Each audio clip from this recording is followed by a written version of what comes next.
Bonjour camarades. Cela fait 1 an de cela, jour pour jour, que nous proclamions ici même la révolution progressiste populaire. Cela s'était déroulé pendant les journées d'engagement patriotique. Cette année, Dieu a voulu que nous célébrions cette proclamation pendant les mêmes journées d'engagement patriotique. Certes, le thème l'année dernière était autour de l'ordre et la discipline. Cette année, le thème est plus orienté vers le consommation local. Mais, en tout état de cause, l'ordre et la discipline restent le socle et la force d'une révolution. Aucune révolution ne réussit dans le désordre, dans l'anarchie et dans l'indiscipline. Et la révolution est plus qu'une nécessité.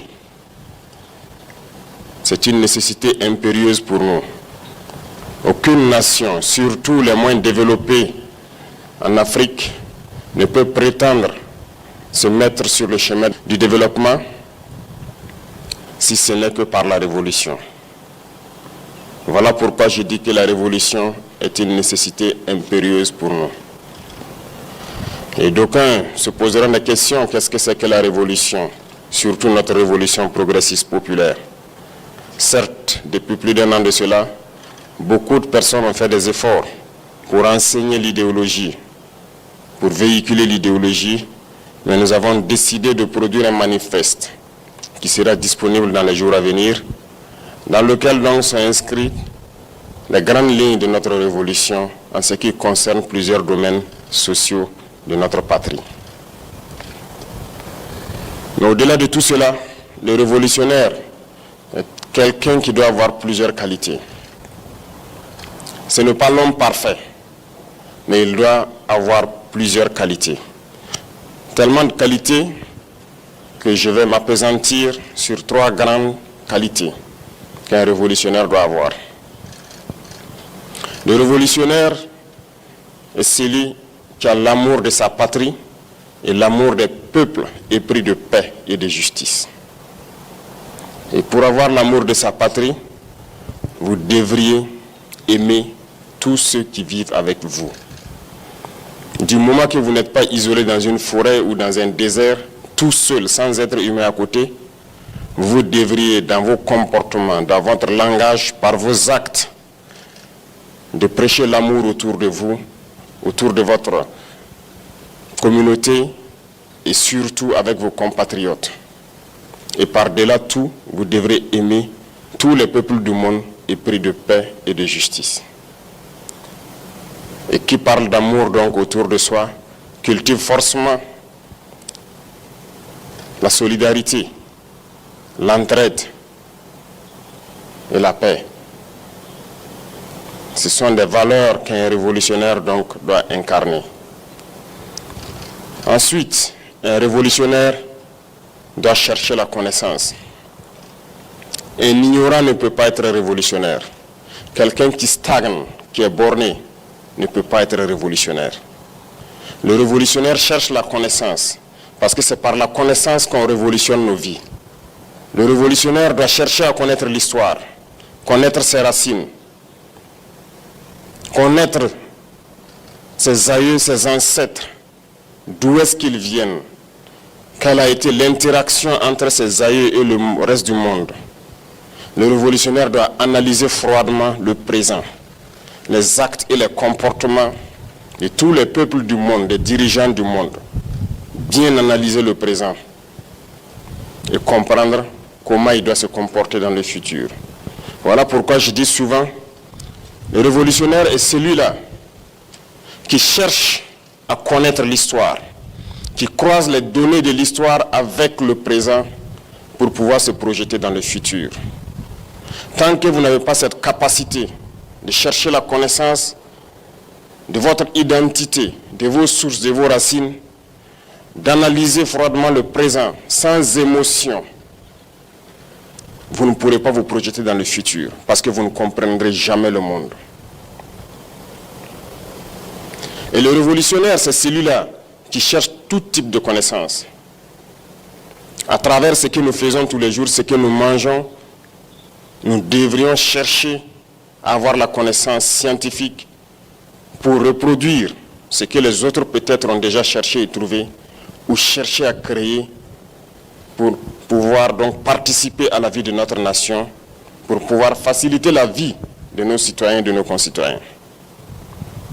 Donc, coûte que coûte, un révolutionnaire doit chercher la connaissance, qu'elle soit donc idéologique, politique ou philosophique, qu'elle soit une connaissance scientifique. Le révolutionnaire, en tout état de cause, ne doit pas être un ignorant.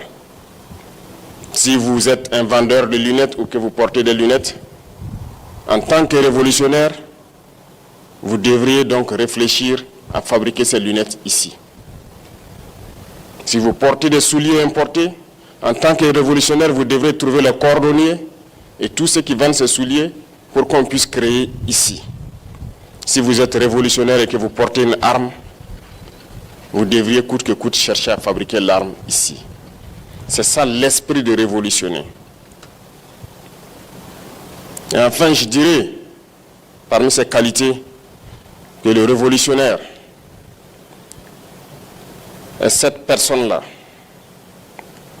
qui, par-delà l'amour qu'il doit avoir autour de soi, qui, par-delà la connaissance qu'il doit chercher,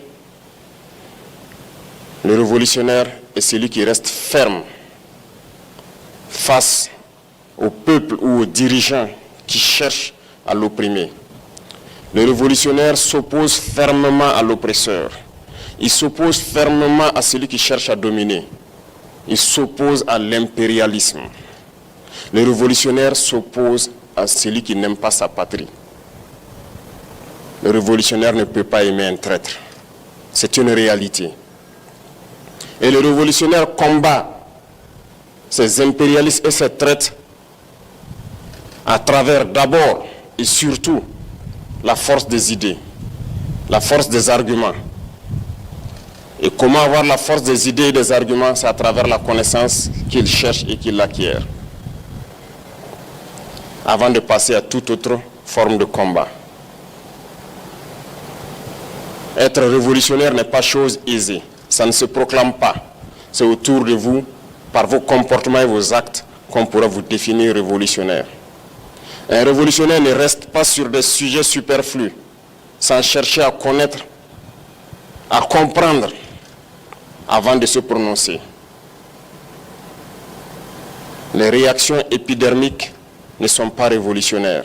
Les réactions dans l'émotion face à certains sujets ne sont pas révolutionnaires.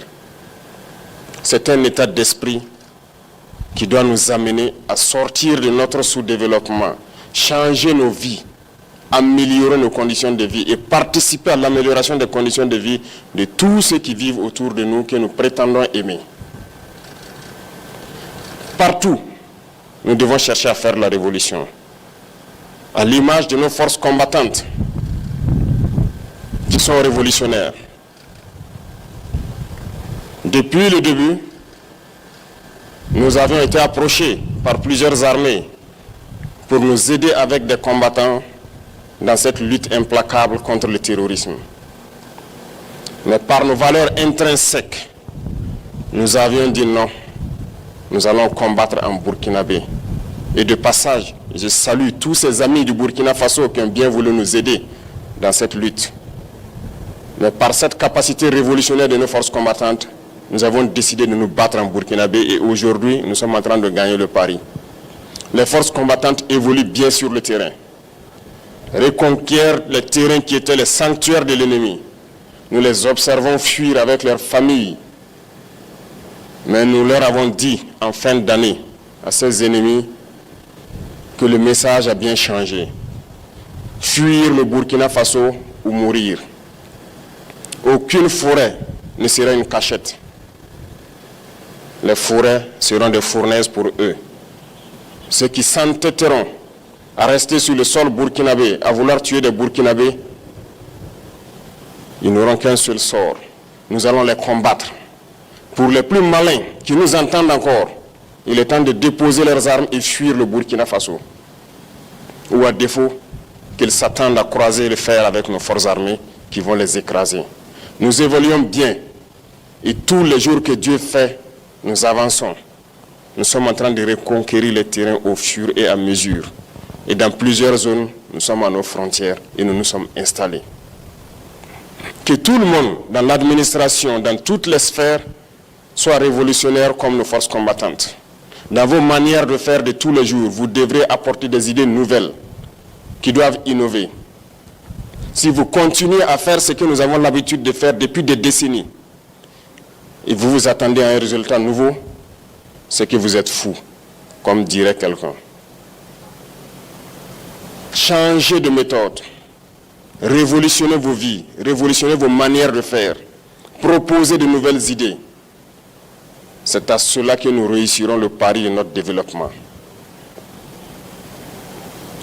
Éloignez-vous de tous ceux-là qui veulent vous décourager.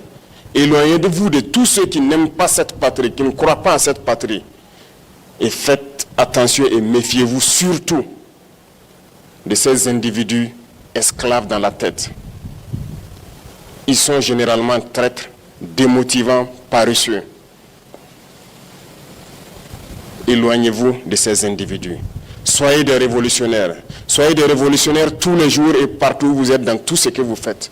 Innovez, apportez du nouveau pour le bien-être de votre communauté, de ceux-là que vous aimez le plus, c'est-à-dire vos compatriotes burkinabés, et participez aussi par amour pour le bien-être de tous les peuples épris de paix et de justice. Parce que je l'ai dit, le révolutionnaire, il combattra les peuples oppresseurs, il combattra tous ceux qui cherchent à nous dominer. Soyez fiers d'être ceux-là qui écrivent l'histoire de la révolution du Burkina Faso dans une Afrique plongée dans le sombre destin de la démocratie importée de ces impérialistes. Et nous devons être la flamme qui doit illuminer les esprits des autres Africains pour emprunter le chemin de la révolution, pour qu'ensemble nous puissions donner un souffle nouveau à notre Afrique, voir l'Afrique rayonner dans ce monde qui cherche à nous plonger toujours dans les ténèbres. Je vous souhaite donc un très bon début de trimestre et surtout que ce trimestre soit encore plus révolutionnaire que le trimestre passé et que l'année en cours soit plus révolutionnaire que l'année passée. Bonne chance à tous, que Dieu bénisse notre patrie, que Dieu bénisse nos forces combattantes sur le terrain et les protège dans leur mission exaltante de reconquête de notre territoire national. Vive nos forces armées nationales, vive le Burkina Faso, la patrie ou la mort.